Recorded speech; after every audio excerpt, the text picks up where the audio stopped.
축구장 70회 크기의 서울식물원이 정식으로 문을 열었습니다. 열대기후 식물 등 국내에서 보기 힘든 세계 각국의 식물들을 만나볼 수 있습니다. 인스타그램에서 보고 왔는데 사진처럼 진짜 예쁘게 나왔고 이제 실제로 보니까 되게 좋은 것 같아요.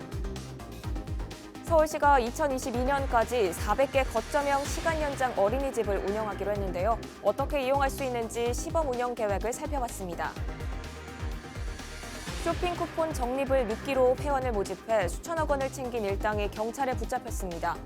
공과금과 카드 대금 결제를 대행했던 이들은 신규 가입 회원이 줄자 회원들이 적립한 페이로 돌려막기를 하다가 카드 대금 연체 피해를 발생시켰습니다.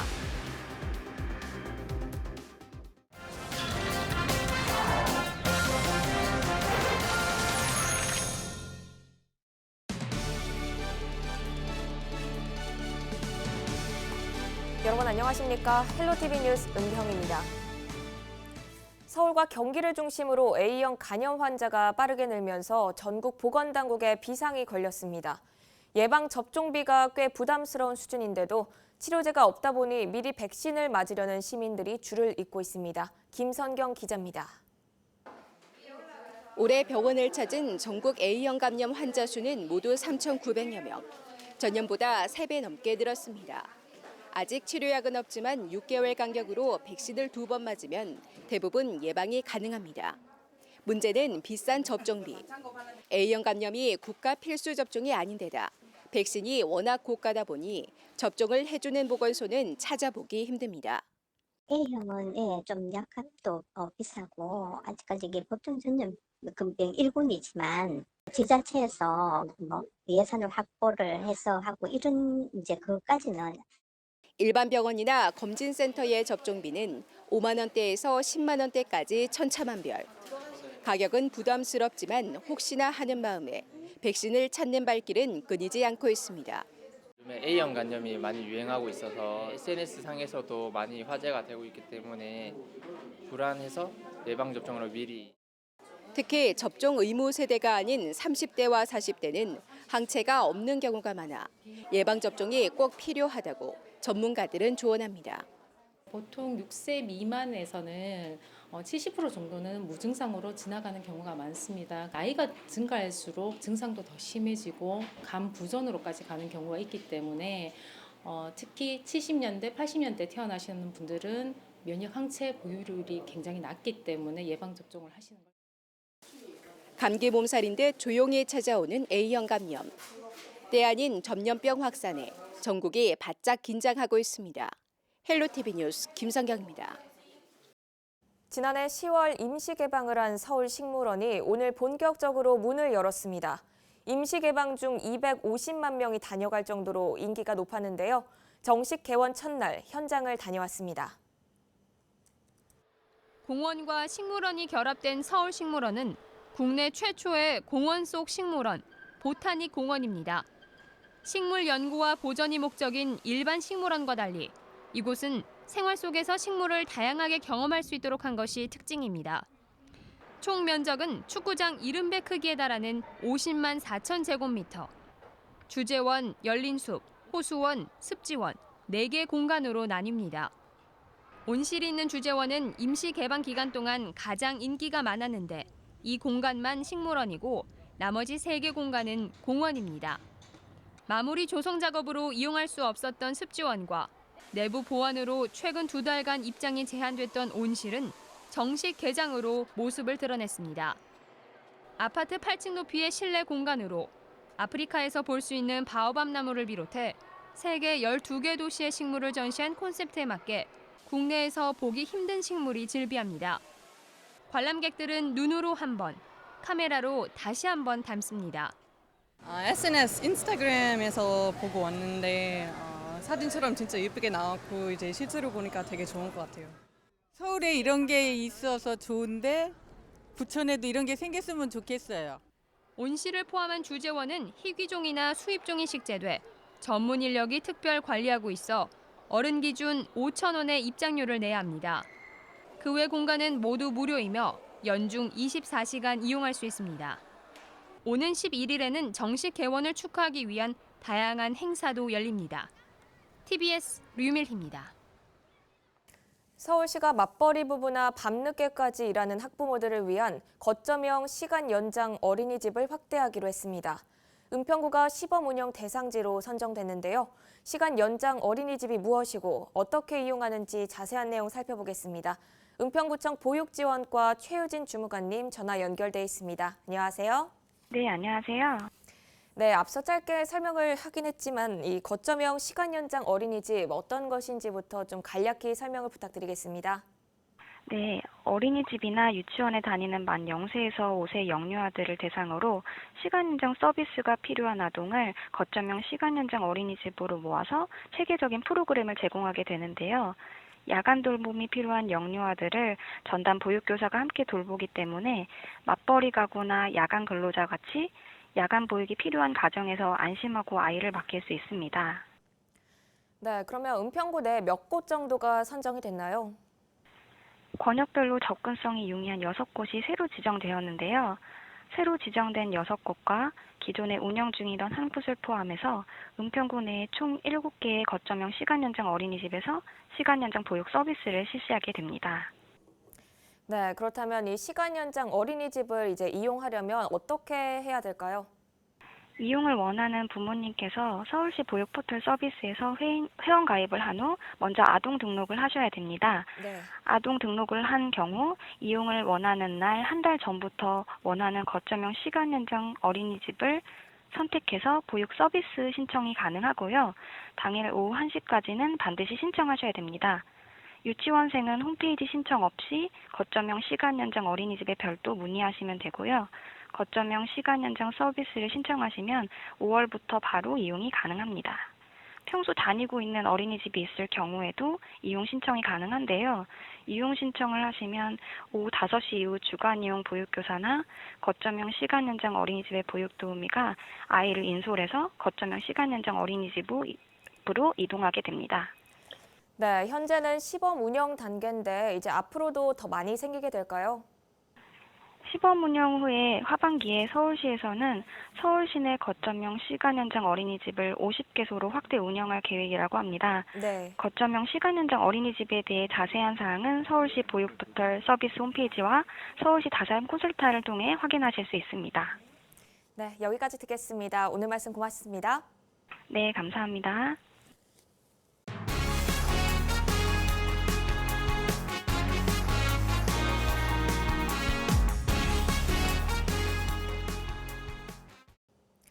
통학로 주변이 공사판으로 변해 학생들의 안전이 위협받고 있습니다.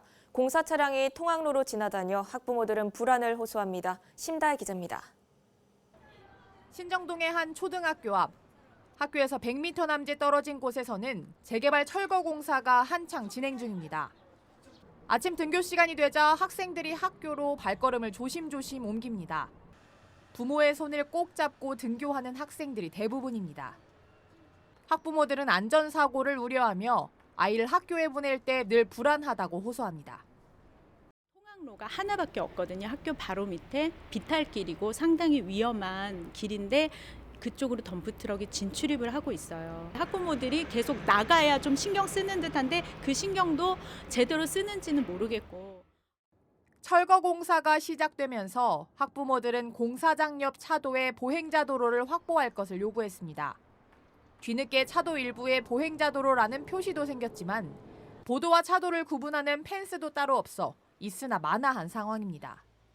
문제는 학교 바로 앞뿐만이 아닙니다. 학생들이 집에서 학교로 향하는 통학로에 안전하지 않은 사각지대가 곳곳에 있습니다. 재개발 공사로 도로가 일부 폐쇄되면서 학생들은 이곳을 주 통학로로 이용할 수밖에 없습니다. 그런데 철근이 반 이상을 차지하고 있고 건축 자재들도 중간중간 나와 있어서 학생들이 다니기에는 부적합하다는 지적입니다. 상황이 이렇다 보니 학부모들은 공사장 근처에 상시 안전요원을 배치해 줄 것을 요청했습니다. 행정당국은 등굣길에 안전요원을 배치하도록 했다며 문제가 될 것이 없다는 입장입니다. 조합에다 공문을 보냈어요. 우리도 공문을 보냈고 지금도 그 녹색 어머니랑 같이 등굣길에 나와가지고 그 사람들이 안전게 같이 하고 있어요. 학부모들은 하굣길은 여전히 안전요원이 따로 없이 덤프트럭이 다니고 있고 저학년과 고학년의 하교 시간이 달라 상시 안전요원이 필요하다고 주장합니다. 지역구 의원도 나서 이를 해결할 것을 요청했지만 행정당국이 소극적인 자세로 일관하고 있다고 지적합니다. 지역 내 어린이 보호구역에 대한 전체적인 조사가 필요하다고도 말합니다. 많은 학교 주변에 어린이 보호구역이라고 되어 있음에도 전혀 어린이 보호를 위한 그런 시설과 안전조치가 되지 않는 것을 보면서 문제가 있는지 여부에 대한 전수조사가 좀 필요할 것 같고요. 재개발 공사장 옆 통학로, 가장 안전해야 할 어린이 보호구역이 위험천만한 고갯길이 됐다는 지적입니다. 학부모들이 늘 마음을 졸이는 가운데 철거 공사는 다음 달 말까지 진행됩니다. 헬로티비 뉴스 심다혜입니다. 쇼핑 쿠폰 적립을 미끼로 회원을 모집해 수천억 원을 챙긴 일당이 경찰에 붙잡혔습니다. 이들은 2년여 동안 다단계 방식으로 전국적으로 10만여 명의 회원을 유인한 것으로 드러났습니다. 손성혜 기자입니다. 서울시 민생사법경찰단은 금융 다단계 업체 대표 등 4명을 붙잡았습니다.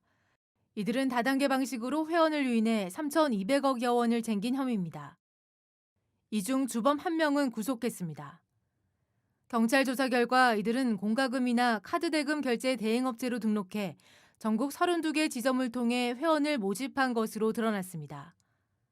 회원들이 현금을 내고 일정에게 페이를 구매하도록 한 뒤 업체가 대신 공과금이나 카드 대금을 납부해주는 방식입니다. 페이 구매 이용 실적만큼 쇼핑 쿠폰을 지급하면서 회원가입을 유도했습니다. 다단계 유사조직 운영 사실도 확인됐습니다. 피해자 대다수는 서민 투자자나 가정주부, 퇴직자였습니다. 이들 업체는 신규 가입 회원이 줄자 회원들이 적립해놓은 페이로 돌려막기를 하다가 카드 대금 연체 등의 피해를 발생시켰습니다. 이들은 또 이 과정에서 홈페이지를 일방적으로 폐쇄한 후 KT 아현지사 화재로 인한 전산 장애라는 등의 거짓 공지를 한 사실도 확인됐습니다. 서울시는 금융 다단계 사기주의보를 발령했습니다. 시는 의심 사례를 발견하면 공정거래위원회나 금융감독원에 신고해달라고 당부했습니다. 서울시 민생사법경찰단은 지난달에도 무료 코인 등을 미끼로 다단계 방식으로 회원을 모집해 200억 원의 부당이득을 챙긴 업체 대표 등 10명을 형사 입건한 바 있습니다.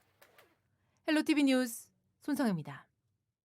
은평구가 5월 한 달 동안 매주 화요일 한반도 평화 통일의 길목 서서울 이야기를 운영합니다.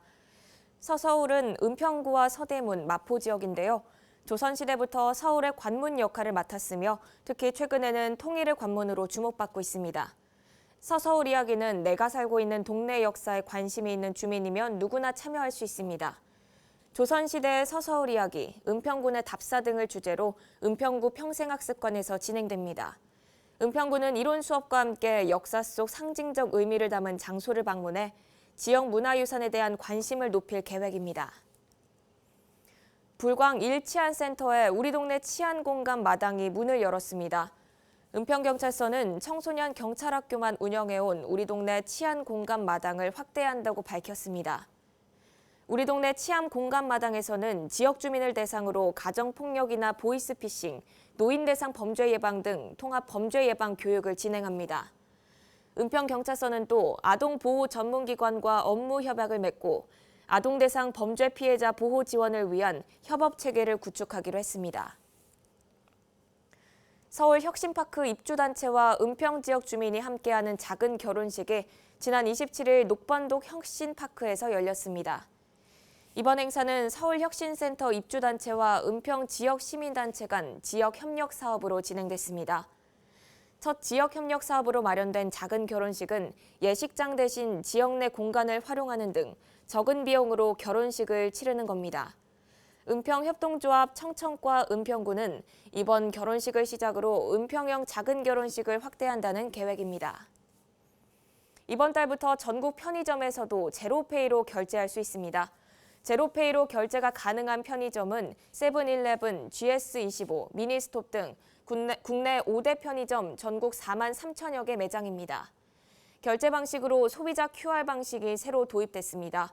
휴대폰으로 QR이나 바코드를 보여주면 결제가 되는 방식입니다. 서울시는 편의점을 시작으로 배스킨라빈스, 던킨도너츠 직영점에서도 서비스를 오픈한다는 계획입니다. 서울시의회 이병도 의원이 발의한 서울시 사회적 가족 도시구현을 위한 1인 가구 지원 일부 개정 조례안이 시의회를 통과했습니다. 이번 개정 조례안에는 1인 가구 실태조사와 1인 가구의 연령이나 성별, 생활 수준에 관한 사항을 포함하는 내용이 담겼습니다. 이는 1인 가구별 특성에 맞는 지원 근거 마련을 위한 것입니다. 이병도 의원은 1인 가구에 대한 지원 사업 근거는 있지만 실태조사 결과를 보면 연령별, 성별, 지역별로 다르게 나타나 1인 가구 특성별 맞춤형 지원 방안이 필요하다고 설명했습니다. 통계청이 발표한 인구주택 총조사 결과를 보면 서울시 1인 가구의 비율은 2016년 기준 30%로 10가구 중 3가구가 1인 가구인 것으로 나타났습니다. 내년부터 사업장의 대기오염 물질 배출 허용 기준치가 대폭 낮아지고 동물 화장시설 등도 배출시설로 새롭게 포함돼 배출 제한을 받게 됩니다. 정부는 이 같은 조치로 2022년까지 1,300여 톤의 미세먼지가 더 감축될 것으로 내다보고 있습니다. 내년 1월부터 사업장의 대기오염 물질 배출 기준이 강화됩니다. 먼지를 비롯한 질소 산화물이나 암모니아 등 일반 유해 물질 10종의 배출 허용 기준은 기존보다 평균 30% 낮아집니다. 그만큼 사업장에서 배출가스 관리를 강화해야 한다는 뜻입니다. 먼지의 경우 지금까지 1세제곱미터당 70마이크로그램까지 먼지 배출이 허용됐으나 앞으로는 1세제곱미터당 50마이크로그램 이하가 돼야 합니다. 일반 유해물질보다 더 유해한 수은, 비소 등 특정 대기물질 13종의 배출 허용치는 평균 33% 낮아집니다. 또 그동안 배출 기준이 따로 없었던 이황화 메틸 등 8종은 올해 말까지 기준이 만들어질 예정이며 내년부터 신설된 기준에 따라 배출 제한에 들어갑니다. 그동안 유해물질을 배출하지만 관리 대상은 아니었던 섬내 발전시설 18기와 동물 화장시설 24곳, 흡수식 냉난방기기 5천여 대도 새롭게 대기오염물질 배출시설로 설정됩니다. 환경부는 이 같은 내용을 담은 대기환경보전법 시행규칙 개정안을 확정해 2일 공포하고 내년 1월부터 대기오염물질 배출 사업장에 적용한다고 밝혔습니다. 오염물질을 처리하는 시설들이 있어요. 그런 기술들이 좋아지고 매 5년마다 배출원 기준을 계속 강화를 해왔던 거고요. 전체적으로는 한 4,600톤 정도 미세먼지를 감축하는 그런 효과가 있을 것으로 그렇게 보고 있습니다. 환경부는 내년부터 개정된 배출 기준이 적용되면 2년 전 설정했던 기존 미세먼지 감축량 목표보다 2022년까지 1,300여 톤이 더 감축될 것으로 기대하고 있습니다. TBS 문숙희입니다. 2019 전국 지도자 대회가 지난 30일 더케이 서울호텔에서 열렸습니다. 이번 대회를 맞아 소비자교육중앙회의 16개 시도지부, 231개 시군구지회 회장단과 임원들이 한자리에 모였습니다. 대회는 전국 지부의 깃발 입장을 시작으로 시상과 대회사, 축사에 이어 스마트한 소비생활과 소비자법의 다양한 역할을 주제로 한 강연의 순으로 진행됐습니다. 소비자교육중앙회는 급변하는 스마트 시대에 소비자가 중심이 되는 사회를 만들어 나가기 위해 교육의 자리를 마련했다고 밝혔습니다. 전국 지도자 대회는 1974년도에 시작해 올해로 45회를 맞이했습니다. 5G 시대를 맞이해서 개인정보 보호가 더욱 어려워질 것이고 연령별 경제력에 따른 디지털 격차도 한층 가속화될 것이라고 생각됩니다. 따라서 소비자 보호가 절실하게 필요한 때입니다. 은평구가 지역의 숨은 고수들과 서로 재능과 노하우를 나누는 숨은 고수교실 저녁반을 운영합니다. 구는 지난 3월부터 주로 낮 시간대에 숨은 고수 교실을 운영해 왔는데요. 퇴근 후 직장인을 위한 저녁반을 추가로 개설했습니다. 저녁반은 은평구 평생학습관에서 어학과 공예, 건강 등 총 3개 분야의 12개 프로그램으로 열릴 예정입니다.